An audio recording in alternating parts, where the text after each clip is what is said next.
Hello friends, कैसे हैं आप सब। आशा करता हूँ आप सब सही होंगे। जैसे पैसा लाइफ के लिए बहुत इंपॉर्टेंट होता है, वैसे ही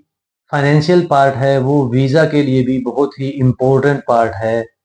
इस चीज़ को हम इग्नोर नहीं कर सकते कि विदाउट प्रॉपर फाइनेंशियल्स मेंटेन किए हम कोई भी टाइप का जो वीज़ा है, और स्पेशली फ़िलहाल कनाडा की अगर हम बात करें, किसी भी कैटेगरी का वीज़ा है, चाहे वो स्टूडेंट कैटेगरी है, विजिटर वीज़ा है, टूरिस्ट वीज़ा है, पेरेंट्स वीज़ा है, स्पाउस वीज़ा है, सुपर वीज़ा है, तो हर एक कैटेगरी के लिए फाइनेंशियल पार्ट बहुत ज़्यादा इंपॉर्टेंट है। तो आज हम बात इन्हीं सब पॉइंट्स पे करेंगे कि फाइनेंशियल्स का जो पार्ट है उसको कितना हम किस तरह से मेंटेन करें, कैसे उस चीज़ को हम प्रॉपरली एप्लीकेशन में यूज़ करें। तो ये वीडियो बहुत आपके लिए इंपॉर्टेंट होने वाला है, तो हमारे चैनल को सब्सक्राइब कर लें अगर सब्सक्राइब आपने नहीं किया है। तो let's discuss all this point. सबसे पहले हम बात करेंगे कनाडा में टूरिस्ट और विजिटर वीज़ा के बारे में। अगर हम टूरिस्ट और विजिटर वीज़ा की बात करें, तो लेट्स सपोज किसी क्लाइंट ने 12-13 लैक्स फाइनेंशियल्स को जो फंड्स को शो किया है, और वो जॉब कर रहा है, एक वर्किंग पर्सन है, उसकी मंथली जो सैलरी है वो 35 to 40 के है, और जो वो आईटीआर है वो 5 से 6 लाख की पे कर रहा है। उसके पास जो है बिना किसी पर्टिकुलर सोर्स के जो ट्रांजैक्शन आ रही हैं, पैसे का इनकम आ रहा है, अकाउंट में जो है उसके जो है इनकमिंग आ रही है, अकाउंट में पैसा आ रहा है जिसका कोई सोर्स नहीं है, पर्टिकुलर सोर्स नहीं है, और हैवी इनकम जो है वो ट्रांजैक्शन हो रही है, जो सिर्फ हम वीज़ा पर्पज से कर रहे हैं, तो वो चीज़ें ऑफिसर की पकड़ में आ रही हैं और उस बेसिस पे वीज़ा रिजेक्ट हो रही है। तो जैसे आपकी जितनी इनकम है उसके अकॉर्डिंग आप फाइनेंशियल्स को मेंटेन करें, उसके अकॉर्डिंग आप आईटीआर को फिल करें, और उसी के अकॉर्डिंग जो है आप जो वीज़ा एप्लीकेशन फाइलिंग के टाइम पे जो है अपने बैंक स्टेटमेंट आपकी है, बैलेंस सर्टिफिकेट है, वहाँ पे अकाउंट को आप मेंटेन करें। अगर हम बात करें टूरिस्ट वीज़ा, विजिटर वीज़ा, तो आप प्रॉपरली अकाउंट को मेंटेन करें, प्रॉपरली जो है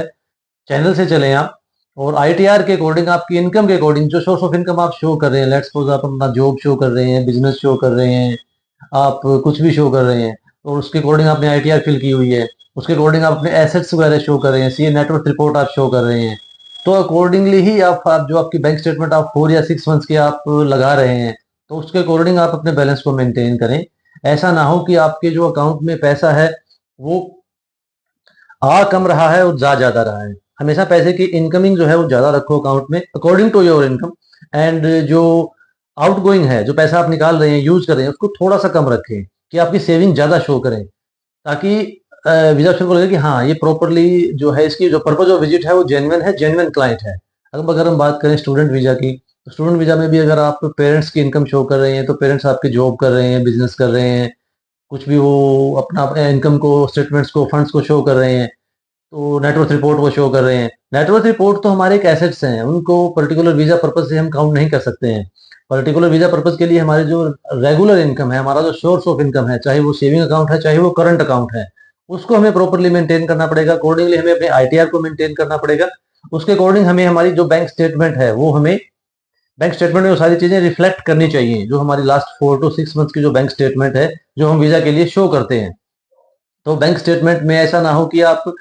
जो पैसा की जो इनकमिंग है, पैसा उसके अंदर जो जमा हो रहा है वो कम है, और जो पैसा आप निकाल रहे हैं, विथड्रॉ कर रहे हैं, वो बहुत ज़्यादा है। ऐसा नहीं होना चाहिए। ऐसा हो कि पैसा जो आप उसमें डिपॉजिट कर रहे हैं वो ज़्यादा हो, और जो विथड्रॉ है उसका अमाउंट है कंपैरेटिवली आप कम रखें, कि आपकी सेविंग्स ज़्यादा शो हो वहाँ पे,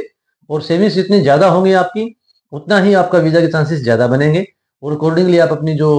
आपका जो पर्पज़ ऑफ विजिट है वो आप प्रॉपर्ली मेंशन करें। अकॉर्डिंगली टूर प्लान जो है आप मेंशन करें, अकॉर्डिंग जो प्रॉपर्ली अपना आइटिनरी प्लान है वो भी आप अकॉर्डिंगली मेंशन करें। तो इन सब चीज़ों को ध्यान में रखते हुए अपनी वीज़ा फाइलिंग कीजिए, और किसी भी जानकारी के लिए हमसे कॉन्टैक्ट कीजिए। अगर आपको वीज़ा फाइलिंग हमसे करवानी है, कुछ भी डिस्कस करना है, तो हमारे दिए हुए नंबर्स पे कॉन्टैक्ट करें।